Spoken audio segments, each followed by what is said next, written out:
Hello મારા વહાલા વહાલા વિદ્યાર્થી મિત્રો, કેમ છો? મજામાં? મારું નામ છે ફાલ્ગુન આદ્રોજા, હું રાજકોટથી છું અને તમે જોઈ રહ્યા છો ફિઝિક્સ વિથ ફાલ્ગુન સર. અને વહાલા વિદ્યાર્થી મિત્રો, અત્યારે આપણે જોઈ રહ્યા છીએ ધોરણ 11 ફિઝિક્સ ચેપ્ટર નંબર 7 કણોના તંત્રો અને ચાક ગતિનું સ્વાધ્યાય, કે જેમાં લાસ્ટ લેક્ચરની અંદર આપણે સ્વાધ્યાયના 7.16 નંબરના દાખલા સુધી ગણતરી કરેલી હતી અને આજે આપણે શરૂ કરવાના છીએ સ્વાધ્યાયના 7.17 નંબરના પ્રશ્નની સાથે. બરાબર? તો નિયમ પ્રમાણે ટેક્સ્ટ બુક સાથે જ હોવી જોઈએ. બરાબર? બાકી બધી વસ્તુ તમને ખબર જ છે, બુક, પેન, પેન્સિલ, રબર, બીજું જે કઈ પણ રાખવું એ લોકબુક બધું બરાબર સાથે રાખો. ચલો શરૂ કરીએ. 1 2 3 4 કરું ચાલુ? રેડી થઈ ગયા? કન્ફર્મ? ચાલો તો શરૂ કરીએ છીએ. 7.17 નંબરનો પ્રશ્ન શું કહે છે કે 1 મીટર પટ્ટી તેના મધ્યે છરીની ધાર પર સંતુલિત છે. એને આપણે નાઇફ એજ કહીએ છીએ, છરીની ધાર. ઓકે, જ્યારે એવા બે સિક્કા કે જે દરેકનું દળ 5 ગ્રામ છે તેમને 12 સેન્ટીમીટરના નિશાન પર એકબીજાની ઉપર મૂકવામાં આવે છે, ત્યારે આ પટ્ટી 45 સેન્ટીમીટર પર સંતુલિત થાય છે. આ મીટર પટ્ટીનું દળ શું હશે? પ્રશ્ન તમે લગભગ સમજી ગયા હશો. પ્રશ્નમાં એવું છે કે ધારો કે આ માર્કર છે એ મીટર પટ્ટી છે એવું સમજો. અત્યારે મારી પાસે ફૂટ પટ્ટી નથી, પણ આ માર્કર છે એ ફૂટ પટ્ટી છે એવું સમજો. અને આ છરીની ધાર ઉપર આ રીતે ક્યાંક ગોઠવેલી છે વ્યવસ્થિત રીતે. બરાબર? હા, હવે પરફેક્ટ બેલેન્સ તો નથી થતી અત્યારે, પણ તમે સમજી જાજો કે આ રીતે બેલેન્સ થાય છે વચ્ચે ક્યાંક. એક મિનિટ. હા, બસ હલશે ને? હવે આ ફૂટ પટ્ટી છે એવું સમજી જાજો. હા, હવે અહીંયા બેલેન્સ થાય છે. બરાબર? હવે શું કર્યું? આ જગ્યા ઉપર સિક્કા મૂકી દીધા. હવે આ બાજુ સિક્કા મૂકી દો એટલે આ બાજુ આમ નમવા માંડે. હા, બરાબર? આ બાજુ નમે એટલે મારે છરીની ધાર છે ને આમ લેવી પડે ને. ખ્યાલ આવ્યો? હવે અહીંયા વજન છે એવું સમજો. એટલે પેલા અહીંયા બેલેન્સ થાય છે જો. બરાબર? હવે અહીંયા વજન મૂકી દો એટલે આ નીચે જશે. હવે એને બેલેન્સ કરવા માટે આ બાજુ આ ભાગ છે અહીંયાથી મારે છરીની ધાર આ બાજુ લઈ લઉં તો બેલેન્સ થાય ને. ખ્યાલ આવ્યો? બસ એ જ પ્રશ્ન છે અને એ આપણે બેલેન્સિંગ કરશું એટલે આપણને જવાબ મળી જશે. તો પ્રારંભિક પરિસ્થિતિ આપણે ડ્રો કરીને સમજવાનો પ્રયત્ન કરીએ. કેટલાની છે મીટર પટ્ટી? ઓકે, અને પટ્ટી 45 સેન્ટીમીટર ઉપર સંતુલિત થાય છે. આપણે એક કામ કરી 50 સેન્ટીમીટરની મીટર પટ્ટી લઈ લઈએ એટલે કોઈ માથાકૂટ થાય નહીં. 45 સેન્ટીમીટર 100 સેન્ટીમીટરની લઈ લઈએ, બે બાજુ 50-50 લઈ લઈએ. આપણને ટોટલ લંબાઈ નથી આપી મીટર પટ્ટીની, પણ 1 મીટર પટ્ટી એટલે 1 મીટર છે. ખબર પડી ગઈ? મીટર પટ્ટી એટલે કેટલા મીટર હોય? તો કે 1 મીટર. 1 મીટર એટલે કેટલા સેન્ટીમીટર થાય? તો કે 100 સેન્ટીમીટર થાય. તો આપણે આ પેલું જે છે ને એ મીટર પટ્ટીની પ્રારંભિક અવસ્થા દોરી. ઓકે, 1 મીટર લાંબી છે એટલે અહીંયાથી 50 સેન્ટીમીટર અંતર હોય. ઓકે, ધારો કે, અને બાકીનું અહીંયાથી 50 સેન્ટીમીટર અંતર હોય. અને આ જગ્યા ઉપર શું હોય? તો કે આ જગ્યા ઉપર એનું સેન્ટર ઓફ માસ એટલે કે દ્રવ્યમાન કેન્દ્ર આવેલું હોય અને ગુરુત્વ કેન્દ્ર પણ આ જ જગ્યા ઉપર હોય. આને આપણે સી નામ આપી દઈએ અને ધારો કે આ મીટર પટ્ટીને એ બી નામ આપી દઈએ. ઓકે, હવે ધ્યાન આપજો. હવે શું કરવામાં આવે છે તો કે એક બાજુ છે ને 5 ગ્રામના 2 એટલે ટોટલ કેટલા ગ્રામ થાય? તો કે 10 ગ્રામ. ઓકે, એ સિક્કા છે ને એક છેડા ઉપર મૂકવામાં આવે છે. કેટલા અંતરે? બધું આપણને આપેલું છે. જો રકમમાં ફરીથી જુઓ. હવે જોઈએ આગળ કે જ્યારે એવા બે સિક્કા કે જે દરેકનું દળ 5 ગ્રામ છે તેમને 12 સેન્ટીમીટરના નિશાન પર, નિશાન એટલે 0 થી ચાલુ થાય ને, અહીંયા 0 1 2 3 4 એવું 12 સેન્ટીમીટરનું નિશાન આવે ત્યાં બે સિક્કાઓ મૂકેલા છે. તો પેલા આપણે લખી નાખીએ કે અહીં મીટર પટ્ટીનું દળ કેપિટલ M છે. આ આપણે ગોતવાનું છે. બરાબર? હવે બીજું અંતિમ અવસ્થા, પ્રારંભિક અવસ્થા દોરી નાખીએ. હવે અંતિમ અવસ્થા દોરી નાખીએ છીએ. બરાબર? ચાલો, આ મીટર પટ્ટી. ઓકે, હવે એનું ગુરુત્વ કેન્દ્ર સી છે એ તો બદલાય નહીં, એ અહીંયા જ રહેશે. બરાબર? એટલે એના ઉપર વજન બળ કેટલું લાગતું હોય? તો કે mg લાગે. ક્લિયર? હાલો હવે ધ્યાન આપજો ખાસ. આ એ છેડો, આ બી છેડો. હવે અહીંયાથી 12 સેન્ટીમીટર અંતર. હવે આ અંતર અહીંયાથી આ કેટલું છે? તો કે આ 50 સેન્ટીમીટર નું અંતર છે. ઓકે, હવે અહીંયાથી 12 સેન્ટીમીટર થાય ને. 12 સેન્ટીમીટર નો કાપો ક્યાં આવે? અહીંયા 0 1 2 3 4 5 એટલે અહીંયા 12 સેન્ટીમીટર નો કાપો આવે. બરાબર? એટલે આ કાપો છે અહીંયા આપણે વજન લટકાવી દીધું બે સિક્કાનું. બે સિક્કા રાખી દીધા એટલે એ 10 ગ્રામ વજન છે. બરાબર? એટલે એનું આપણે બે સિક્કાનું દળ છે એને m કહી દઈએ ભેગું, અને અહીંયા આવશે mg. એ દળના લીધે વજન બળ નીચે તરફ લાગતું હોય. ખ્યાલ આવ્યો? હવે આ અહીંયાથી આ અંતર કેટલું થઈ ગયું? આ થઈ ગયું 12 સેન્ટીમીટર. ઓકે, હવે તમને શું કીધું છે? ક્યાં ગયું? હા, 12 સેન્ટીમીટર ના નિશાન પર એકબીજાથી મૂકવામાં આવે ત્યારે આ મીટર પટ્ટી 45 સેન્ટીમીટર પર સંતુલિત થાય છે. આ 50 સેન્ટીમીટર હતું, હવે સંતુલિત ક્યાં થાય છે? 45 સેન્ટીમીટર ઉપર. ઓકે, તો આ બિંદુ છે C, A B C, બરાબર, અને અહીંયા 45 સેન્ટીમીટર એટલે અહીંયા ક્યાંક હશે. હવે અહીંયા સંતુલિત થાય છે એટલે નાઇફ એજ અહીંયા આવી ગઈ, ખ્યાલ આવ્યો? અહીંયા સંતુલિત થાય છે. આ બિંદુને આપણે નામ આપી દઈએ A B C, અને A B C આને D નામ આપી દઈએ, અને આને E નામ આપી દઈએ. પેલા પ્રારંભિકમાં ક્યાં સંતુલિત હોય? અહીંયા સંતુલિત હોય, સેન્ટરમાં. હવે અહીંયા સંતુલિત થાય છે 45 સેન્ટીમીટર અંતરે. તો અહીંયાથી આ કેટલું થાય? તો કે આ થઈ જાય 5 સેન્ટીમીટર. ખ્યાલ આવ્યો? અહીંયા સંતુલિત થાય છે. સંતુલિતનો મતલબ એમ કે ચાક ગતિય સંતુલનમાં છે. સ્થાનાંતરીય સંતુલનમાં તો એમનેમ છે જ, પણ ચાક ગતિય સંતુલનમાં રહેવાની છે. હવે આપણે કયું સંતુલન આમાં ચાક ગતિય સંતુલન લઈ લેશું એટલે આપણને મીટર પટ્ટીનું દળ મળી જશે. પછી લખો કે અહીં બે સિક્કાનું કુલ દળ m બરાબર 2 ગુણ્યા એકનું દળ કેટલું આપ્યું છે? 5 ગ્રામ છે ને? હા, તો 5 દુને 10 ગ્રામ થઈ જાય. હા, રેડી? 10 ગ્રામ થઈ જશે. હવે આ ગ્રામ છે એટલે આને હું gm લખું છું. ચલો, તો આ થઈ ગયું 10 ગ્રામ વજન, આ 10 ગ્રામ વજન છે. હા, હવે સિમ્પલ શું કરવાનું છે? ચાક ગતિય સંતુલનમાં રાખી દઈએ એટલે આપણને છે ને કેપિટલ M મળી જાય. સ્મોલ g તો આપણને ખબર જ હોય 9.8 આવે, બરાબર. ચાક ગતિય સંતુલનમાં બીજું કોઈ બળ લાગે. હવે દાખલા તરીકે તમને એમ થાય કે રિએક્શન ફોર્સ ગણીએ, પ્રતિક્રિયા બળ. તો પ્રતિક્રિયા બળ છે અહીંયાથી લાગતું હોય ને, આમ પ્રતિક્રિયા બળ ક્યાં લાગતું હશે? અહીંયાથી ઉપર તરફ લાગતું હશે, લંબ પ્રતિક્રિયા બળ ઉપર n. હવે જો રેખીય સંતુલિત અવસ્થા આપણે લેશું તો mg plus capital mg is equal two n થઈ જશે. હવે ચાક ગતિય સંતુલનમાં લેશું એટલે હવે અહીંયા આપણે છે ને જે ઉગમ બિંદુની સાપેક્ષમાં લેવાનું, જે બિંદુની સાપેક્ષમાં આપણે ચાક ગતિય સંતુલન લેશું એ E હશે. તો એમાં બળની રેખા એમાંથી પસાર થશે એટલે કેપિટલ N ઉડી જવાનું છે, તો એની આપણને કઈ જરૂર પડશે નહીં. તો સીધે સીધો જવાબ આપણને મળશે કે અહીં મીટર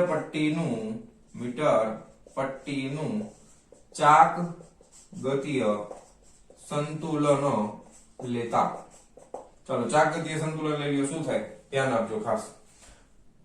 mg E ઉપર લાગશે. ચાક ગતિય સંતુલન બિંદુ E ની સાપેક્ષે લેતા. આ ખાસ લખવાનું, કયા બિંદુની સાપેક્ષમાં લ્યો છો? E ની. આ mg છે, આ દોરી અહીંયા બાંધેલી છે, વજન લટકાવેલું છે, એટલે કઈ બાજુ લાગશે? આમ, બરાબર. આમ ફરશે ને, આમ. તો અહીંયાથી આ સમઘડી દિશામાં ફરશે આ રીતે, બરાબર. સમઘડી દિશામાં એટલે અંદર. અહીંયા mg છે અહીંયા લાગશે એટલે આમ ફરશે, તો આ ફરશે વિષમઘડી દિશામાં.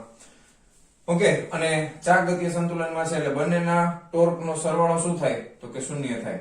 તો અંદર તરફ છે એને આપણે ઋણ ગણશું, બરાબર, અને બહારનું છે એને ધન ગણીએ. જનરલી આપણે એવું જ કરીએ છીએ, બહાર તરફ હોય એટલે ધન ગણીએ છીએ. બહાર તરફ એટલે કયું? સમઘડી થાય કે વિષમઘડી? તો કે વિષમ. કોઈ પણ ને તમે લ્યો કઈ વાંધો નહીં આવે, વિષમઘડી લઈએ, બરાબર. તેથી mg ગુણ્યા અહીંયાથી આ અંતર એટલે de, આને આપણે ધન ગણ્યું છે તો આને આપણે ઋણ ગણશું, તો એ શું થઈ જશે? કેપિટલ mg ગુણ્યા એ થઈ જશે ec ઇક્વલ ટુ 0. રેડી? ચાલો, તેથી હવે de અંતર કેટલું થાય? d થી e અંતર કેટલું થાય? જો અહીંયાથી ટોટલ 50 છે, 50 માંથી 12 ને 5 17 કાઢી નાખવાના, બરાબર. 50 માંથી ટોટલ કેટલા કાઢી નાખવાના? તો 12 ને 5 17. અહીં પેલા લખો, અહીં de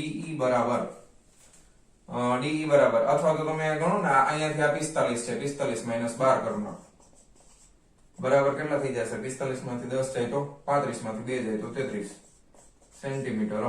તો de બરાબર 33 સેન્ટીમીટર આવી ગયું. રેડી? ec તો 5 સેન્ટીમીટર છે, તેથી હવે લખી નાખો. તેથી mg ઇન્ટુ de કેટલા છે? તો કે 33 ઇઝ ઇક્વલ ટુ, આ માઈનસ છે એને સામે જ આવવા દો એટલે કેપિટલ M ઇન્ટુ g, અને ec એટલે કેટલા છે? તો કે 5 છે. સામેથી g કેન્સલ કરી નાખો. હવે મારે કેપિટલ M જોઈએ છે, તો કેપિટલ M બરાબર સ્મોલ m ગુણ્યા 33. સ્મોલ m કેટલા છે? તો કે 10 ગ્રામ. ગ્રામમાં જવાબ આવશે, ધ્યાન આપજો. ના છેદમાં 5 છે. તમને એમ થાય કે આમાં કેમ તમે સર મીટરમાં અને કિલોગ્રામમાં ન ફેરવું?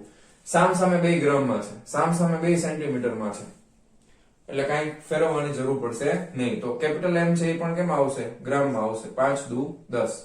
તેથી કેપિટલ M બરાબર 33 દુ 66 ગ્રામ. આ જવાબ. ખ્યાલ આવી ગયો?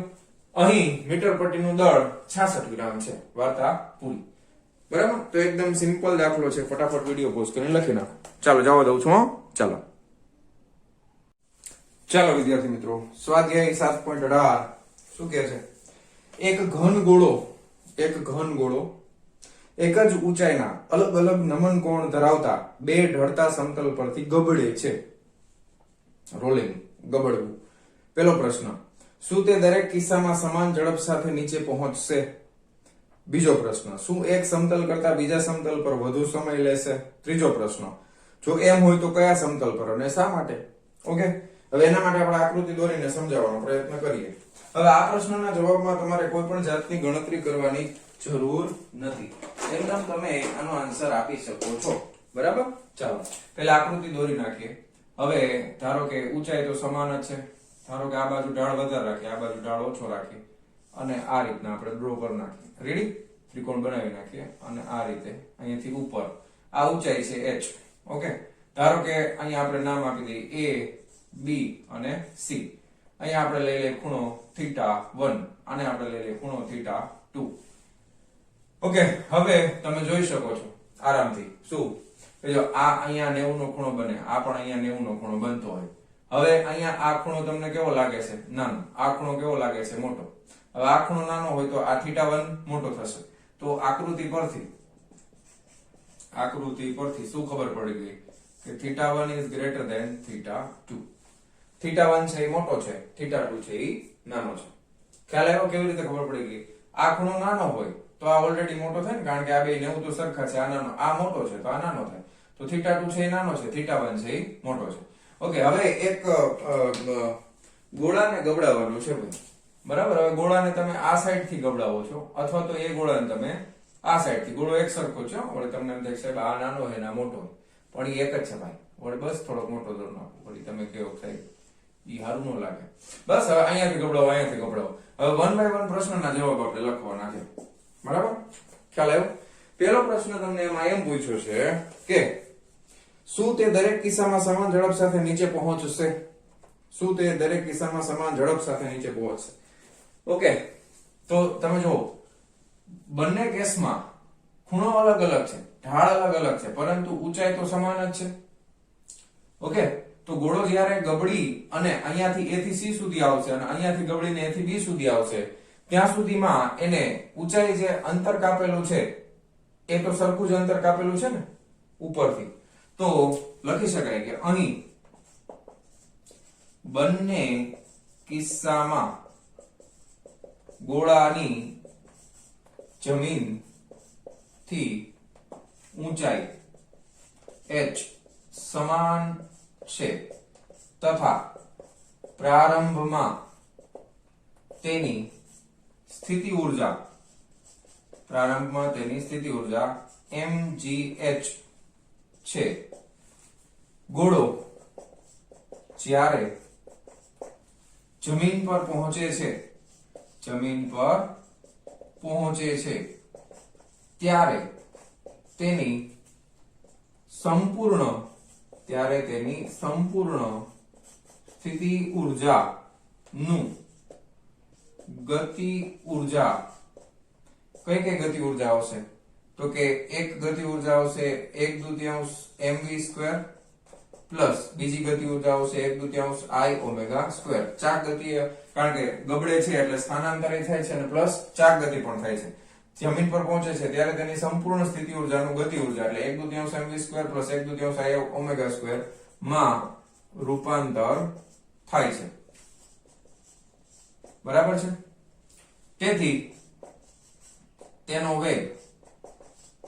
વેગ અચળ રહેશે. ખ્યાલ આવ્યો? એટલે તમે કૌંસમાં એમ પણ લખી શકો કે અહીં વેગનો આધાર ઢાળ એટલે કે થીટા પર રહેલો નથી. વાર્તા પૂરી થઈ ગઈ. બરાબર, આખું કેલ્ક્યુલેશન કરવાની કોઈ જરૂર નથી, તમારે કરવું હોય તો કરી શકો. બરાબર, કેવી રીતે કરી શકાય? તો કે mgh બરાબર આ પ્લસ આ, પછી એમ કરતા કરતા વેગને કરતા બનાવો, વેગને સૂત્રનો કરતા બનાવશો, પછી જે આપણે સમીકરણ થિયરીમાં મેળવ્યું હતું એ મળશે. પછી એમાં આપણે કહી શકાય કે સમીકરણમાં થીટા ક્યાંય આવેલો નથી, થીટા નથી આવેલો તો વેગનો આધાર થીટા ઉપર નથી, તેથી બંને ગોળાનો વેગ કેવો છે? સમાન છે. તો પહેલા પ્રશ્નનો જવાબ સમજાઈ ગયો. જો કારણ કે અહીંયા આગળ જે કઈ પણ ઊંચાઈ છે એ બધી mgh નું રૂપાંતર ગતિ ઉર્જામાં થશે. તો અહીંયા પણ h પૂરું થઈ ગયું, અહીંયા h પૂરું થઈ ગયું, એટલે અહીંયા આગળ સમતલ સપાટી હોય એ જગ્યા ઉપર કોઈ પણ જગ્યાએ ગોળો પહોંચે તો વેગ કેવો હોય? સમાન હોય. ઘર્ષણને આપણે ધ્યાનમાં લીધેલું નથી. ખ્યાલ આવી ગયો? ઓકે, ચાલો, બહુ સરસ, વેરી ગુડ. હવે બીજો પ્રશ્ન, શું એક સમતલ કરતા બીજા સમતલ પર વધુ સમય લેશે? પેલા ક્વેશ્ચન શું તે દરેક કિસ્સામાં સમાન ઝડપ સાથે. પેલા અહીંયા છે ને, અહીંયા પેલા હા લખી નાખવાનું, એટલે કે માથાકૂટ નહીં, કારણ કે પેપર ચેક કરવા વાળા પેલા આ હા દેખાઈ જાય, પછી કદાચ આ વાંચે કે ન વાંચે, માર્ક એમમાં આપી દે, એટલે પેલા હા. બરાબર, પેલા હા. પછી બીજા કિસ્સામાં શું એક સમતલ કરતા બીજા સમતલ પર વધુ સમય લેશે? સમય વધારે લેશે કે ઓછો? શું લાગે તમને? સમય વધારે લેશે કે ઓછો? જવાબ આવશે હા. બરાબર, કેમ સમય વધારે લેશે? તમે જો આ ગોળો છે ઈ આ રીતે નીચે આવશે, તો આ ગોળાને વધારે અંતર કાપવું પડશે. બરાબર, અહીંયા આગળ ઢાળ ઓછો છે તો આ ગોળાને અંતર ઓછું કાપવું પડશે. અહીં AC is greater than AB, તેથી ગોળાને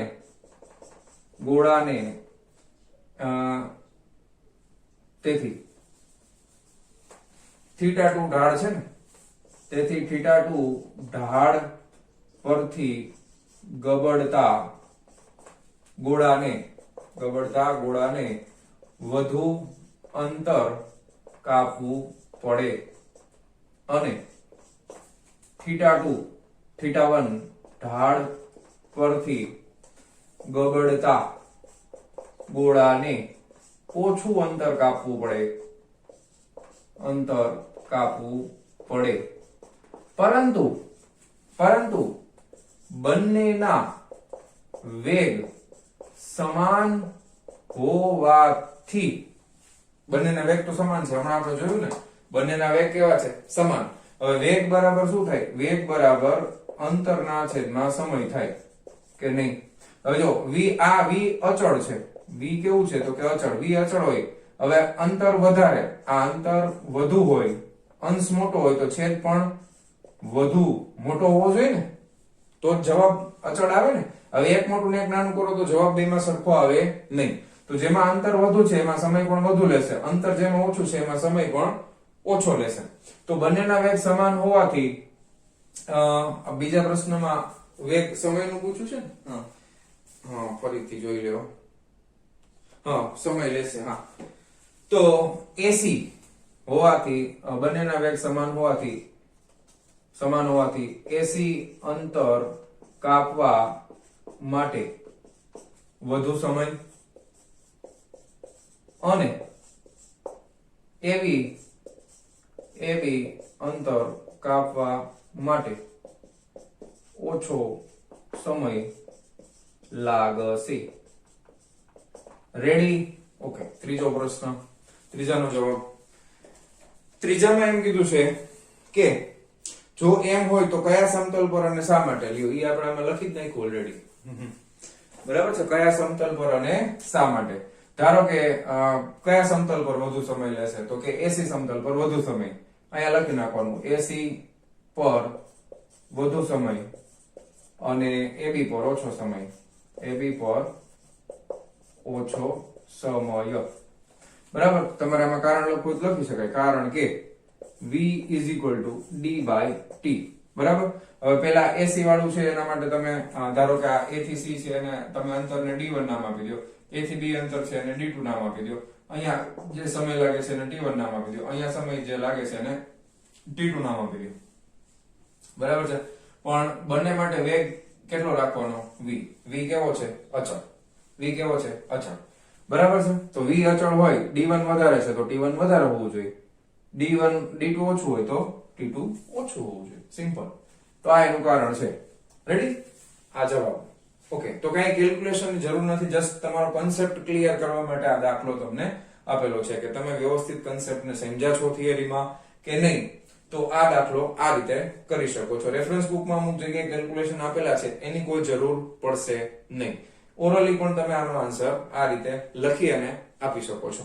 ઓકે, કોઈ માર્ક તમારા કપાશે નહીં. ચાલો વિડિયો પોઝ કરીને લખી નાખો. ચાલો જવા દઉં છું.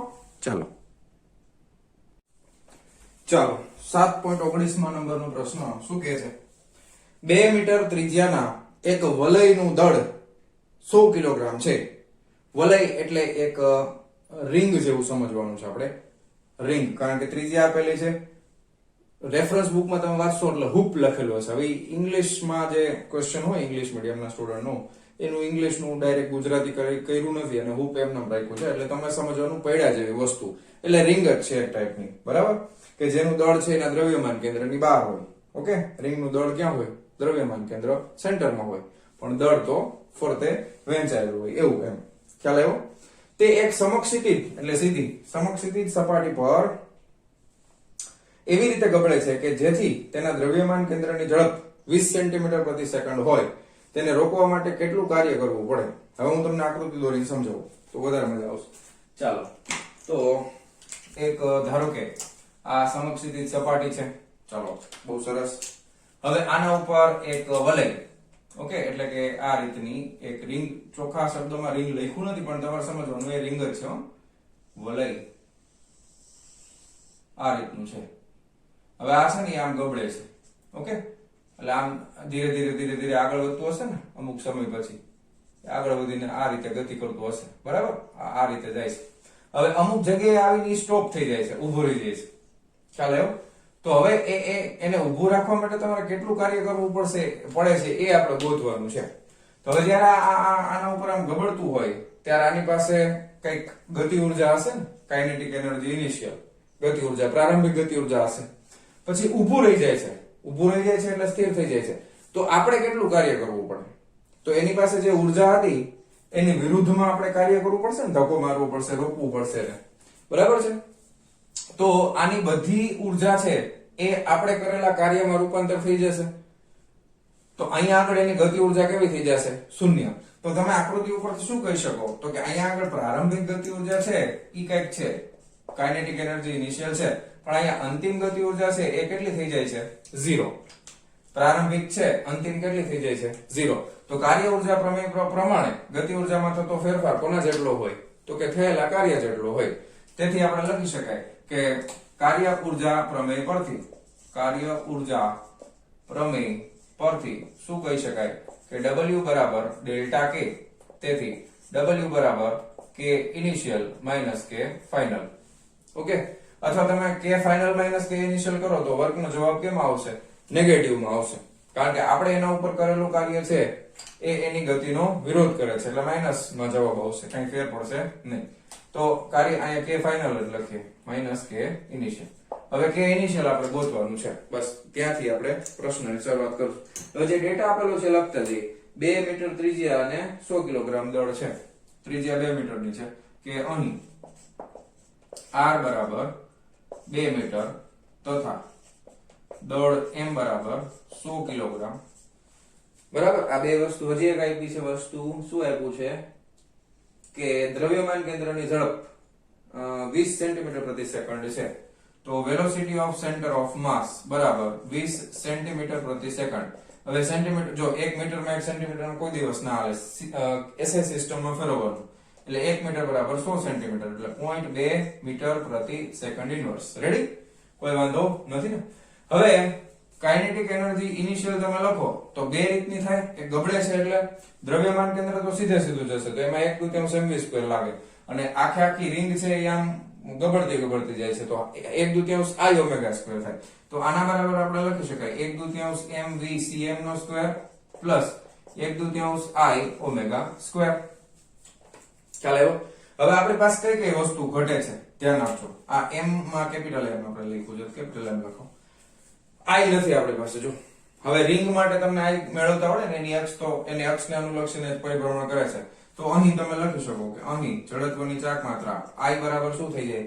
રિંગ માટે mr² થઈ જાય. બસ પૂરું. હવે m એટલે 100 ગુણ્યા r નો સ્ક્વેર, r એટલે 2 દુ ને 4, તો આ સીધે સીધું 400 આવશે.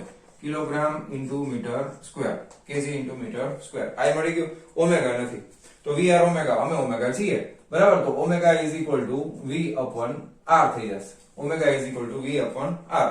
વીસીએમ તમને આપેલું છે તો વીસીએમ અપોન આર લખી નાખો, તો ઓમેગા ઇઝ ઇક્વલ ટુ કેટલા થઈ જશે? વીસીએમ કેટલા છે? 0.2 અપોન આર. આર એટલે ત્રિજ્યા, ત્રિજ્યા છે 2, આ કેપિટલ આર છે તો અહીંયા કેપિટલ આર કરી નાખી, એટલે આ થઈ જશે 0.1 રેડિયન પ્રતિ સેકન્ડ. એટલે રેડિયન સેકન્ડ ઇનવર્સ બે વસ્તુ મળી ગઈ, બધી વસ્તુઓ છે. તો પ્રારંભિક ગતિ ઉર્જા આપણને મળી જશે 1/2 m કેટલા છે ભાઈ? 100 ગુણ્યા v સ્ક્વેર એટલે 4 ના છેદમાં 0.2 નો વર્ગ એટલે 0.04 થાય, તો એના કરતા છેદમાં 100 લખી નાખે, મજા આવે ગણતરી કરવાની બરાબર. પ્લસ આ 1/2 i ઓમેગા સ્ક્વેર, i ગોતી લીધું છે 400 ગુણ્યા ઓમેગા નો સ્ક્વેર એટલે 1 ના છેદમાં દાય દાય 100, 2 મીંડા 2 મીંડા 2 મીંડા 2 મીંડા 2 દુ 4, 2 દુ 4, તો ki બરાબર 4 જૂલ. આટલી એની પાસે ગતિ ઉર્જા હતી બરાબર. તેથી તેને રોકવા માટે કરવું પડતું કાર્ય W બરાબર kf ki બરાબર 4, સોરી ફાઇનલ તો 0 છે, 0 - 4 બરાબર -4 જૂલ. ઓકે, -4 જૂલ કાર્ય થશે.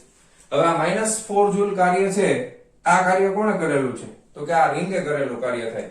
આ માઈનસ છે તો આપણે જો ખાસ ધ્યાન આપજો, આ કાર્ય ઉર્જા પ્રમેય, આ કાર્ય કોણે કરેલું છે? રિંગ દ્વારા થયેલું કાર્ય થાય. ઓકે, આ રિંગ અથવા તો વલય, રિંગ નો લખો, રકમમાં વલય લખ્યું છે, તો આ વલય દ્વારા થયેલું કાર્ય છે. તેથી આપણને રકમમાં એમ લખ્યું છે ને કે આપણા દ્વારા કેટલું કાર્ય થાય. રોકવા માટે કેટલું કાર્ય કરવું પડશે, બરાબર ને? રોકવા માટે કેટલું કાર્ય કરવું પડશે. તેથી રોકવા માટે કરવું પડતું કાર્ય એટલે બાહ્ય બળ વડે થયેલું કાર્ય આવશે. રોકવા માટે કરવું પડતું કાર્ય, બાહ્ય બળ વડે થયેલું કાર્ય હંમેશા ધન હોય બરાબર, +4 જૂલ થશે.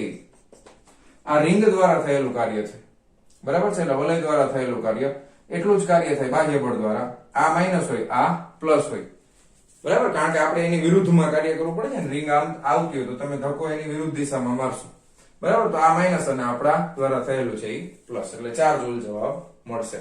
રેડી? તો લખી નાખો ફટાફટ, એકદમ સિમ્પલ દાખલો છે આ. વિડિયો પોઝ કરીને ચાલો જવા દઉં છું. હા ચાલો વિદ્યાર્થી મિત્રો, 7.20 નંબરનો પ્રશ્ન શું કહે છે? ઓક્સિજન અણુનું દ્રવ્યમાન 5.30 ગુણ્યા 10⁻26 કિલોગ્રામ અને તેના કેન્દ્રમાંથી પસાર થતી તેના બે અણુઓને જોડતી રેખાને લંબ એવી અક્ષને અનુલક્ષીને તેની જડત્વની ચાક માત્રા 1.94 ગુણ્યા 10⁻46 કિલોગ્રામ મીટર સ્ક્વેર છે. હવે પેલા આ શું કે છે એ તમને હું દોરીને સમજાવું તો વધારે આઈડિયા આવશે. એ એવી રીતે સમજાવે છે કે ઓક્સિજનના બે અણુઓ છે, જો બરાબર. દાખલા તરીકે આ એક અણુ છે, આ બીજો અણુ છે, આનું દ્રવ્યમાન કેન્દ્ર આનું અહીંયા છે. ઓકે, હવે આ બેને જોડતી અક્ષ એટલે આ રીતના થશે ને, આ અક્ષ. હવે એ બંનેને દળ આપણને તો કમ્બાઈન દળ આપ્યું છે, હું તમને ખાલી અલગ ખાલી તમે આકૃતિ અને કન્સેપ્ટ સમજો ને એટલા માટે દોરું છું બરાબર. તો આ બે સરખા ઓક્સિજનના છે અને આ અક્ષને માંથી આ બેને મધ્યમાંથી પસાર થતી લંબ અક્ષ, અને આને અનુલક્ષીને ઓમેગા જેટલી કોણીય ઝડપથી ગતિ કરે છે બરાબર. આ ઓક્સિજનના બે અણુઓ, ખ્યાલ આવ્યો?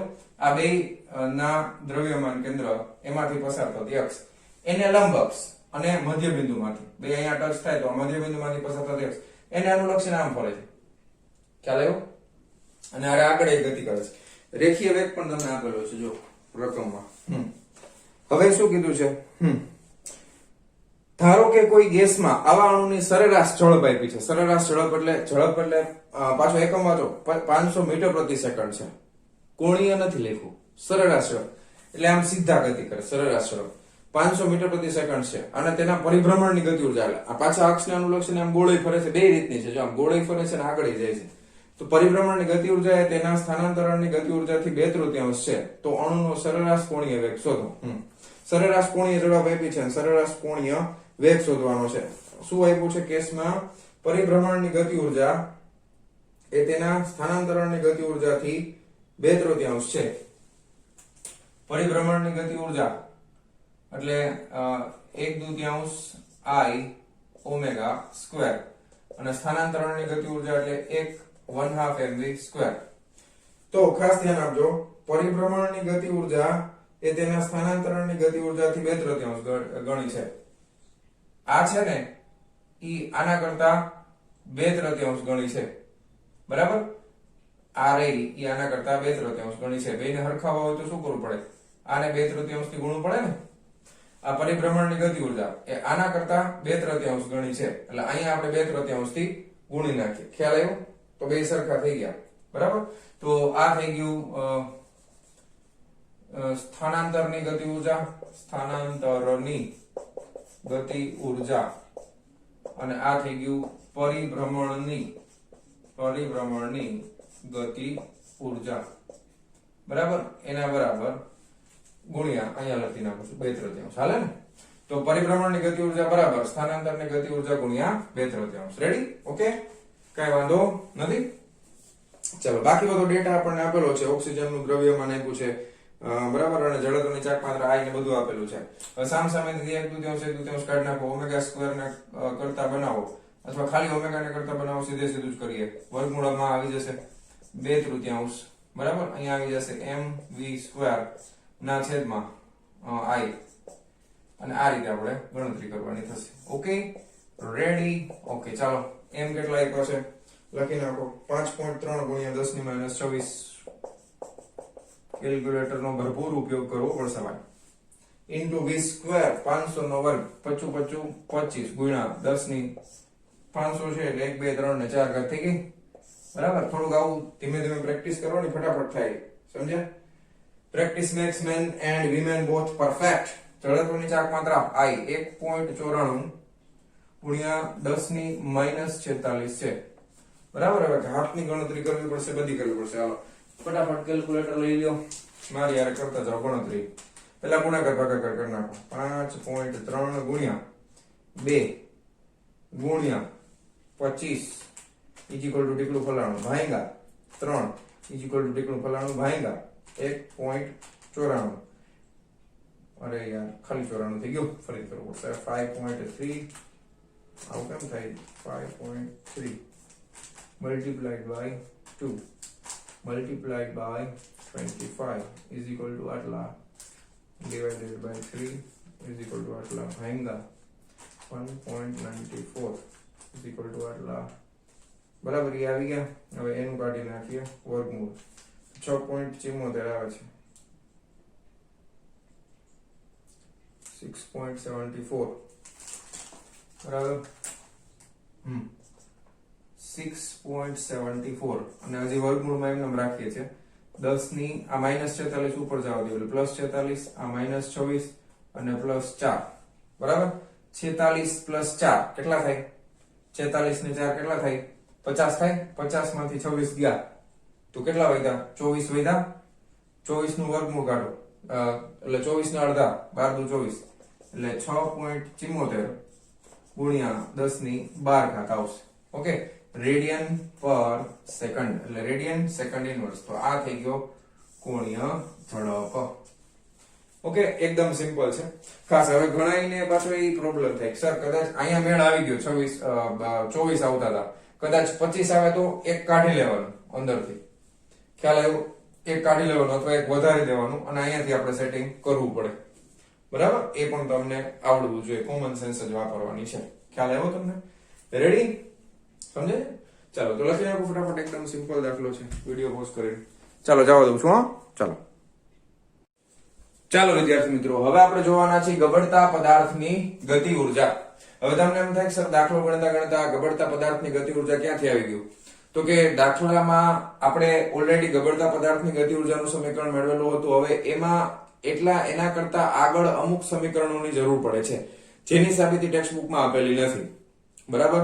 એટલા માટે હું તમને અત્યારે વચમાં આ થિયરી કરાવી દઉં કે જેથી કરીને ભવિષ્યમાં પણ આ દાખલા સિવાય જે હવે આપણે કરવાના છીએ એના સિવાય કોઈ પણ દાખલો કોઈ પણ એમસીક્યુ આવે તો એ સમીકરણો તમને કામમાં આવી શકે. હવે આપણને ખબર છે કે સરક્યા સિવાય માત્ર ગબડતો પદાર્થ હોય તો એની પાસે ગતિ ઉર્જા છે એ બે ગતિ ઉર્જાનો સરવાળો હોય. કઈ કઈ ગતિ ઉર્જા હોય તો કે એક છે રેખીય ગતિ ઉર્જા અને બીજી છે ચાક ગતિ ઉર્જા. બરાબર. તો એ ફટાફટ આપણે યાદ કરી લઈએ કે કુલ ગતિ ઉર્જા કે બરાબર રેખીય ગતિ ઉર્જા 1/2 mv² પ્લસ ચાક ગતિ ઉર્જા 1/2 I ઓમેગા સ્ક્વેર. ઓકે. હવે એના પછી આપણને સમીકરણ ખબર છે કે vr ઓમેગા v શું થશે તો કે r * ઓમેગા. અત્યારે r આટલું લીધું છે તેથી ઓમેગા બરાબર શું લખી શકાય ઓમેગા બરાબર v ના છેદમાં r. અને બીજું આપણને ખબર છે જડત્વની ચાક માત્રા I બરાબર આપણે લખી નાખશું m સ્મોલ k નો સ્ક્વેર, જ્યાં k શું છે તો કે ચક્રાવર્તન ત્રિજ્યા છે. આ આપણે ઓલરેડી દાખલામાં ઉદાહરણનો જે છેલ્લો દાખલો હતો એમાં સાબિત કરી ચૂક્યા છીએ, પણ ફટાફટ પાછું કરાવી દઉં છું, કઈ વાંધો નહીં. કુલ ગતિ ઉર્જા k બરાબર 1/2 mv² પ્લસ 1/2 I એટલે કેટલા થઈ જશે mk². ઓમેગા નો સ્ક્વેર છે એટલે એ થઈ જશે v² ના છેદમાં r². રેડી. હવે અહીંયાથી mv², 1/2 mv² કોમન કાઢ લઈ તો વધે શું આપણી પાસે તો કે 1 પ્લસ 1/2 mv² નીકળી ગયા k² ના છેદમાં r². આટલું આપણી પાસે વધશે. હવે આપણને ખબર છે કે આ ગતિ ઉર્જા છે કોના બરાબર થાય તો કે પદાર્થ છે એ ગ્રાઉન્ડ થી કેટલી ઊંચાઈ ઉપર રહેલો છે h ઊંચાઈ ઉપર છે તો પદાર્થ પાસે સ્થિતિ ઉર્જા કેટલી હોય તો કે mgh જેટલી હોય તો સ્થિતિ ઉર્જા બરાબર જ તે આટલી ગતિ ઉર્જા થશે. તો અહીંયા આપણે લખી શકાય mgh. હવે સામસામેથી mm કેન્સલ કરી નાખીએ તેથી આપણને v² ને કરતા બનાવીએ તો v² બરાબર શું મળી જશે બગડો અહીંયા લઈ લઈએ 2gh બરાબર ના છેદમાં શું આવી જશે તો કે 1 પ્લસ k² ના છેદમાં r². હવે આ સમીકરણ આપણે દાખલામાં ઓલરેડી સાબિત કરેલું છે ઉદાહરણના દાખલામાં. હવે અહીંયાથી આગળ વધવાની વાત છે જે કંઈ પણ છે એ. ઓકે. ખાસ આટલું ક્લિયર. હવે આગળ વધીએ છીએ, થોડું ફટાફટ કરીએ, લેક્ચર બહુ લાંબો થઈ જશે. હવે ધ્યાન આપો, ગબડતો પદાર્થ છે એ અહીંયાથી ગબડવાની શરૂઆત કરે છે અને અહીંયા આવે છે તો સ્થિર સ્થિતિમાંથી ગબડવાની શરૂઆત કરે છે એવું આપણે સમજી લઈએ કે શું કરે છે તો કે પદાર્થ સ્થિર સ્થિતિમાંથી ગબડવાની શરૂઆત કરે છે. આવું આપણે ધારી લીધું. પદાર્થ છે એ સ્થિર સ્થિતિમાંથી એટલે અહીંયાથી ગબડવાની શરૂઆત કરે તો પ્રારંભિક વેગ v0 બરાબર કેટલા હોય 0 અને અહીંયા સુધી ગબડીને આવશે ત્યારે એનો અંતિમ વેગ હશે v. કેટલું અંતર કાપે છે તો કે d જેટલું અંતર કાપે છે. સ્થિર સ્થિતિમાંથી ગબડવાની શરૂઆત કરે છે. તેથી ગતિનું ત્રીજું સમીકરણ છે એના ઉપરથી આપણે શું કહી શકાય કે v² બરાબર v0² પ્લસ 2a અંતર કેટલું છે d. પરંતુ અહીંયા v0 બરાબર શું છે સ્થિર સ્થિતિમાંથી લખી જ નાખ્યું છે તો v0 બરાબર કેટલા થાય તો કે 0 થાય. તેથી આપણે લખી શકાય કે v² બરાબર 2ad થશે. ખ્યાલ આવ્યો આટલો? કઈ વાંધો નથી. હવે આકૃતિ તો તમે જરાક ધ્યાનથી જુઓ. હવે આપણે આ d ની કિંમત છે h ના સ્વરૂપમાં મૂકવાના છે, હાઈટ ના સ્વરૂપમાં. તો અહીંયા ખૂણો છે θ, તેથી તમે લખી શકો કે ભાઈ sin θ બરાબર સામેની બાજુ છેદમાં કર્ણ એટલે h ના છેદમાં કર્ણ એટલે d થઈ જશે. તેથી d ને કરતા બનાવી તો d બરાબર h ના છેદમાં શું આવે sin θ. હવે આ કિંમત છે અહીંયા મૂકી દઈ. ઓકે. તેથી આપણને મળશે v² = 2ah ના છેદમાં sin θ. હવે અહીંયા પણ v² ની કિંમત છે, અહીંયા પણ v² ની કિંમત છે. બંને કિંમતોને સરખાવી દે. બરાબર. આને આપણે આપી દઈએ સમીકરણ નંબર 1. હવે આ બે કિંમતને સરખાવીએ તો ડાબી બાજુ સરખી છે, જમણી બાજુ સરખી થાય. બરાબર. ઓકે. તો બેને સરખાવીએ છે 2ah ના છેદમાં sin θ અને સામે શું છે તો કે આ સામે છે 2gh ના છેદમાં 1 પ્લસ k² ના છેદમાં r². હવે સામસામેથી 2 કેન્સલ થઈ ગયા, h કેન્સલ થઈ ગયા. ફાઇનલી શું મળ્યું a બરાબર g sin θ ના છેદમાં 1 plus k² by r². Very important equation, ખૂબ જ અગત્યનું સમીકરણ આપણને મળી ગયું છે. a બરાબર g sin θ upon 1 plus k² by r². જ્યારે ગબડતો પદાર્થ ગબડીને અહીંયા પહોંચે છે ત્યારે એનો પ્રવેગ કેટલો હશે a બરાબર g sin θ upon 1 plus k² by r². આ સમીકરણ આપણે દાખલામાં MCQ માં સીધું યુઝ કરવાના છે. બીજી વસ્તુ ખાસ ધ્યાન આપજો, જ્યારે ગબડતો પદાર્થ ઉપરથી નીચે આવતો હોય ને ત્યારે આટલો પ્રવેગ હોય. આ રેખીય પ્રવેગ છે. રેખીય પ્રવેગની દિશા અને સમાંતર હોય સમતલને. હવે ગબડતો પદાર્થ ઢાળ ઉપર ચડતો હોય ને, ધ્યાન આપજો ખાસ, ગબડતો પદાર્થ તમે અહીંયાથી ગબડાવીને ઢાળ ઉપર ચડાવતા હોય ને ત્યારે અહીંયા a બરાબર -g થઈ જશે. શું કામ એવું? કારણ કે g sin θ છે એ આને સમાંતર આવશે. જો g નીચે તરફ લાગે છે તો g ના બે ઘટકો મળશે ગુરુત્વ પ્રવેગના. અહીંયા ખૂણો થીટા હોય તો આ ખૂણો પણ થીટા થાય. આવું હું તમને આગળ 50 વાર સમજાવી ચૂક્યો છું, એટલે એ પાછું નથી સમજાવતો. જો આ ગબડતો પદાર્થ છે, આ એની સપાટી. હવે આ સપાટીની દોરેલું લંબ એટલે n, અને અહીંયા આવશે લંબ બળની વિરુદ્ધનું બળ એટલે આ mg છે. અહીંયા ખૂણો થીટા હોય તો આ ખૂણો પણ થીટા થાય, તો આ થઈ જશે mg cos થીટા પાસેની બાજુ, આ થઈ જશે mg sin થીટા. બરાબર? એટલા માટે g sin થીટા ખ્યાલ આવ્યો. રેખીય પ્રવેગનો ઘટક નીચે તરફ હશે તો પ્લસમાં આવશે, પણ ઉપર તરફ જતો હોય તો ગુરુત્વ પ્રવેગની વિરુદ્ધ દિશામાં જાય છે, તો એના માટે આપણે માઇનસ g sin થીટા લેશું. દાખલા માટે આપણે યાદ રાખશું. Okay, ready? ઓકે, બહુ સરસ, વેરી ગુડ.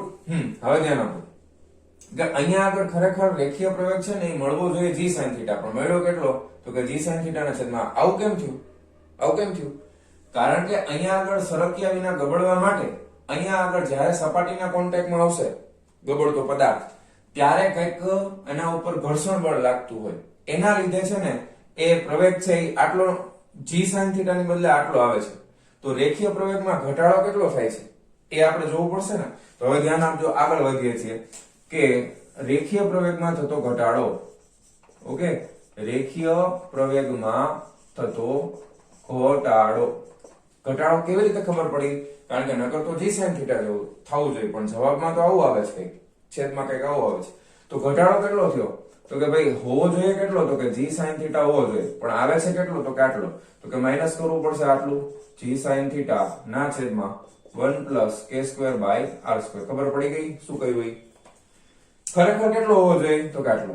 આવ્યો કેટલો? તો કે આટલો. તો કેટલો ફેરફાર કેટલો આવ્યો? ઘટાડો કેટલો થયો? તો કે આટલો ઘટાડો થાય. બરાબર? આમાંથી આ બાદ કરી દઈએ. હવે અહીંયા ધ્યાન આપો ખાસ, અહીંયાથી કોમન નીકળી જશે g sin થીટા. અંદર શું વધશે? તો કે 1 માઇનસ 1 ના છેદમાં, હવે આનો લસા લઈ લે એટલે already r square plus k square થઈ જાય, છેદનો છેદ અંશમાં જવા દે એટલે r square. હવે આનો પાછો લસા લઈ લે, g sin થીટા એટલે r square plus k square minus r square ના છેદમાં r square plus k square. બરાબર? અહીંયાથી r square કેન્સલ કરી નાખીએ તો ફાઇનલી શું જવાબ મળશે આપણને? g sin થીટા અહીંયા આવી જશે k square ના છેદમાં r square plus k square. બરાબર? આ પણ એક ખૂબ જ અગત્યનું પરિણામ છે. ગબડતા પદાર્થના રેખીય પ્રવેગમાં થતો ઘટાડો કેટલો હોય? તો કે આટલો હોય. g sin થીટા ના ગુણાકારમાં k square ના છેદમાં r square plus k square આવી જશે. ખ્યાલ આવ્યો? અથવા તો તમારે આને બીજી રીતે યાદ રાખવું તો k square વડે ભાગાકાર કરી નાખો તો શું થઈ જશે? r square by k square. હવે આમાં બહુ જાજો ડિફરન્સ નહીં આવે, જો ધ્યાનથી જોજો. આ થઈ જશે g sin થીટા, આના છેદમાં આવું હતું ને તો છેદમાં આવું આવી જશે. શું આવે? એટલે ઈ હું થોડુંક એક કામ કરું, જગ્યા પછી ઘટશે, આ બાજુ લખી નાખું ઇક્વલ ટુ કરીને. બરાબર? અને આના બરાબર જો આવી રીતે લખી શકાય, g sin થીટા. તમારે યાદ રાખવું છે ને આની રીતે, કારણ કે પછી તો કઈ તમે સૂત્ર સાબિત કરવા તો જાવ નહીં દાખલા ગણતી વખતે. આના માટે છેદમાં ધ્યાન રાખજો, r square plus k square છે ને, આ જે છે ને અંશને છેદના છેદમાં મૂકી દો તો k square ઉડી ગયા, એટલે અહીંયા 1 plus r square ના છેદમાં k square. જો બેમાં ડિફરન્સ હોય, અહીંયા k square ના છેદમાં r square છે, અહીંયા શું આવ્યું? r square ના છેદમાં k square. બસ હવે યાદ રહી જાય ને? આ એક જ યાદ રાખો તો ઘટાડો સીધો યાદ રહી જાય. છેદમાં ઊંધું કરી નાખવાનું, k square by r square ની જગ્યાએ શું કરી નાખવાનું? r square ના છેદમાં k square. રેડી? ઓકે, કઈ પ્રોબ્લેમ નથી ને? ચાલો, હવે આ રેખીય પ્રવેગમાં ઘટાડો થાય છે શું કામ ભાઈ? તો કે આ ઘર્ષણ બળના લીધે થાય છે. તો ઘર્ષણ બળ F બરાબર શું લખી શકાય? F બરાબર માં. તો હવે ધ્યાન આપો કે ઘર્ષણ બળ F બરાબર માં લખી શકાય. એટલે m પ્રવેગ કયો લેવાનો? તો કે આ પ્રવેગમાં ઘટાડો થયો એના લીધે તો ઘર્ષણ બળ ના લીધે તો ઘટાડો થયો છે, તો આમાં આ પ્રવેગ લખવો પડશે. તો mg sin થીટા અને કૌંસમાં આવી જશે k square ના છેદમાં r square plus k square. ખ્યાલ આવ્યો? આટલું ઘર્ષણ બળ લાગતું હોય. હવે બીજું, આકૃતિ ઉપરથી આપણને શું ખબર પડે છે? તો કે આ g ના બે ઘટકો લીધા હતા, g cos થીટા અને g sin થીટા. તો લંબ બળ n બરાબર શું લખી શકાય? કારણ કે ઉપર નીચે નથી જતો ગબડતો પદાર્થ, આમ ઠેકડા નથી મારતો. બરાબર? તો n અને mg cos થીટા નું બંનેનું મૂલ્ય કેવું હોવું જોઈએ? સમાન હોવું જોઈએ. અહીંયા શું લખી શકાય કે n બરાબર mg cos થીટા. હવે આ બે સમીકરણનો ગુણોત્તર લઈ લો તો f ના છેદમાં n બરાબર mg કેન્સલ થઈ ગયા, sin upon cos એટલે શું થાય? તો કે tan થીટા થાય. બરાબર? તો વધશે શું આપણી પાસે? ખાલી આટલું વધશે, k square ના છેદમાં r square plus k square અને ગુણાકારમાં આવી જશે tan થીટા. ખ્યાલ આવી ગયો? બસ જો હવે F/n બરાબર તો સ્થિત ઘર્ષણાંક થાય. શું થાય? સ્થિત ઘર્ષણાંક μs. તેથી તમે લખી શકો કે μs is equal to k²/r² plus k² into tan theta.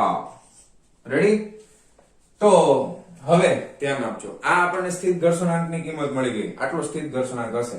પણ હવે તમને કોક એમ પૂછે કે કોઈ પણ ઢાળ ઉપરથી ગબડતો પદાર્થ છે એ સરકે નહીં અને માત્ર ગબડે, એની શરત શું હોય? તો કે એના માટે શરત યાદ રાખજો, સ્થિત ઘર્ષણાંકનું મૂલ્ય ઓછામાં ઓછું આટલું હોવું જ જોઈએ અથવા આના કરતા વધારે હોવું જોઈએ. તો હવે હું ખાસ એક શરત લખું છું કે સરક્યા વિના ગબડતા પદાર્થની શરત. હવે શરતમાં શું આવશે? ખાલી તો કે μs ની કિંમત છે ને એ આટલી અથવા એના કરતા વધારે હોવી જોઈએ. તો greater than or equal to આવશે. કેના જેટલી? હવે અહીંયા છે ને હું એક કામ કરું છું, એક શોર્ટકટ પાછી વાપરીએ. k² થી આપણે ભાગાકાર કરી નાખીએ ઉપર નીચે, એટલે તમને વધારે મજા આવે. તો શું આવી જાય શરતમાં? તો કે tan θ તો એમ નામ રહેશે, છેદમાં આપણે લખી નાખીએ k² થી ભાગી નાખ્યું એટલે શું આવે? 1 + r² ના છેદમાં k². લ્યો, આ થઈ ગઈ સરક્યા વિના ગબડવાની શરત. ઓકે, ઓલમોસ્ટ બધા સમીકરણો એક સરખા જ લાગતા હશે તમને, બરાબર? હવે જો અહીંયા g sin θ પણ 1 + r²/k² છે. અહીંયા sin θ ની બદલે g sin θ નીકળી જશે, એની બદલે શું આવી જશે? tan θ ના છેદમાં 1 + r²/k². અહીંયા ખાલી ધ્યાન આપજો, k²/r² છે. આ બાકીના બેમાં ઉલટું છે, r²/k² છે. ઓકે, તો આ સમીકરણોમાંથી તમારે શું યાદ રાખવાનું છે? તમારે આ સમીકરણ તો તમને યાદ હોવું જ જોઈએ, v² = 2gh/1 + k²/r². એના પછી બીજું, ગબડતો પદાર્થ છે એ નીચે પહોંચી જશે ત્યારે એનો પ્રવેગ રેખીય કેટલો થશે? g sin θ પણ 1 + k²/r². એના પછી પ્રવેગમાં ઘટાડો કેટલો થાય છે? તો કે g sin θ ગુણાકારમાં આવી જશે અથવા છેદમાં 1 + r²/k². આનું ઉલટું કરી નાખો. પછી સ્થિત સરક્યા વિના ગબડવાની શરત શું છે? તો કે μs is greater than or equal to tan θ પણ 1 + r²/k². હવે આ ત્રણ સમીકરણોનો આપણે દાખલામાં અને MCQ માં સીધો ઉપયોગ કરવાના છીએ. રેડી? ઓકે, તો ફટાફટ આટલી વસ્તુ છાપી મારો, બુકની અંદર લખી લો. ટેક્સ્ટ બુકમાં આપેલ નથી. ઓકે, વિડિયો પોઝ કરીને લખી નાખો. ચલો જવા દઉં છું. ચાલો વિદ્યાર્થી મિત્રો, સ્વાધ્યાયનો 7.21 નંબરનો પ્રશ્ન શું કહે છે? હવે આપણે થિયરી જોઈ લીધી એટલે બધું ફટાફટ થઈ જશે. જો 30 ડિગ્રીના ખૂણે નમેલા એક ઢળતા પાટિયા ઉપર એક નક્કર નળાકાર ગબડીને ઉપર તરફ જાય છે. આ ઢળતા પાટિયાના તળિયે નળાકારનું દ્રવ્યમાન 5 મીટર પ્રતિ સેકન્ડની ગતિ ધરાવે છે. હવે આ નળાકાર ઉપર જાય છે, ઓલા કરતા ઉલટું છે, ઓલામાં આપણે નીચે લેતા હતા, આમાં ઉપર જાય છે. હવે આકૃતિ દોરવાની કઈ આમ જરૂર નથી, પણ છતાંય તમને સમજાય એટલે ફરી પાછી દોર નાખીએ. હવે અહીંયા 30 ડિગ્રીનો ખૂણો છે. ઓકે, હવે અહીંયા એક નક્કર નળાકાર છે એ ઉપર તરફ જાય છે, એટલે ધારો કે આ નળાકાર ને આપણે સામેથી જોઈએ તો વર્તુળ દેખાય ને, અને આ ક્યાં જાય છે? તો કે ઉપર તરફ જાય છે. ઓકે, અને ગબડીને જાય છે એટલે શુદ્ધ ગબડતી ગતિ થઈ ગઈ. સરક્યા વિના સમજી લેવાનું છે આપણે, સરકતો નથી. ઓકે, અને પ્રારંભમાં ખૂણો આપેલો છે તો અહીંયા આપણે જે ડેટા આપ્યો છે લખતા જઈએ. θ બરાબર 30 ડિગ્રી આપેલું છે. પછી આ ઢળતા પાટિયાના નળાકારનું દ્રવ્યમાન કેન્દ્ર 5 મીટર પ્રતિ સેકન્ડની ગતિ ધરાવે છે. તો દ્રવ્યમાન કેન્દ્રનો વેગ v બરાબર 5 મીટર પ્રતિ સેકન્ડ એટલે મીટર સેકન્ડ ઇન્વર્સ. આ v આપેલો છે, v બરાબર 5 મીટર સેકન્ડ ઇન્વર્સ. ઓકે, હવે આપણને બે પ્રશ્ન પૂછ્યા છે. નળાકાર આ ઢળતા પાટિયા પર કેટલો ઉપર જશે? ઓકે, ધારો કે આ ગબડતા ધારો કે અહીંયા પહોંચી ગયો છે. નળાકાર ગબડતા અહીંયા પહોંચી ગયો છે. તો આ એનું કેન્દ્ર હોય તો અહીંયાથી આ ઊંચાઈ જે છે એ કેટલી છે એ આપણે ગોતવાની છે. આ ઊંચાઈને ધારો કે h માની લઈ. ઓકે, અહીંયા આવે છે ઉધારી લઈ તો કેટલો ઊંચે જશે? તો પહેલા પ્રશ્નનો જવાબ આપણે મેળવવો છે કે પછી બીજાનો મેળવશું કેટલો ઉપર જશે. ઓકે, હવે આપણને ખબર છે કે પ્રારંભમાં એનો વેગ આપેલો છે. ગબડતા ક્યાં સુધી જાય? તો કે જ્યારે એનો વેગ 0 થઈ જાય ત્યારે. તો એનો પ્રારંભિક વેગ આટલો છે. તો અંતિમ વેગ ધારો કે આ vi લઈ લઈ તો અંતિમ વેગ અહીંયા તમે લેશો તો v ફાઇનલ vf = કેટલો થઈ જશે? 0. ઓકે, અહીંયા પ્રારંભિક વેગ 5 છે તો અહીંયા અંતિમ વેગ કેટલો થઈ જવાનો છે? 0. હવે મારે ઊંચાઈ જોઈએ છે h, એટલે ખરેખર તમે જોવો તો ગતિના 3 સમીકરણો છે એનો જ ઉપયોગ આપણે કરવાના છે. કયું સમીકરણ વાપરી શકાય? સમય ક્યાં આપેલો નથી તો ગતિનું કયું સમીકરણ વાપરી શકાય? તો કે v² = v02 plus 2ax આપણે લેતા હતા. અહીંયા આગળ આપણી પાસે ઊંચાઈ છે તો h લેવાના છે. ઓકે, હવે પ્રારંભિક તમને ખબર છે, અંતિમ એટલે આ v ફાઇનલ થઈ ગયું. v0 એટલે પ્રારંભિક એટલે આને આપણે vi લખી નાખીએ. હવે અહીંયા તમે જુઓ કે આ vi છે, પ્રારંભિક આપેલું છે, અંતિમ 0 છે, એટલે આ 0 થઈ ગયું, ખ્યાલ આવી ગયો, આ 0 થઈ જશે. તો ફાઇનલી આ સમીકરણમાં આપણને ઘટે છે શું? તો કે vi આપણી પાસે છે. ઓકે, h ગોતવાનું છે, પ્રવેગ ઘટે છે. શું ઘટે છે? પ્રવેગ આપણે મેળવવો પડશે. તો આપણને ખબર છે ગબડતા પદાર્થમાં પ્રવેગ આપણે હમણાં જ સાબિત કર્યો છે. તો ઢાળ પર ગબડતા નળાકાર માટે રેખીય પ્રવેગ એ બરાબર શું થાય? તો કે g sin θ ના છેદમાં 1 plus k² by r². પણ શું આવશે? માઇનસ. ક્યાં જાય છે? ઉપર.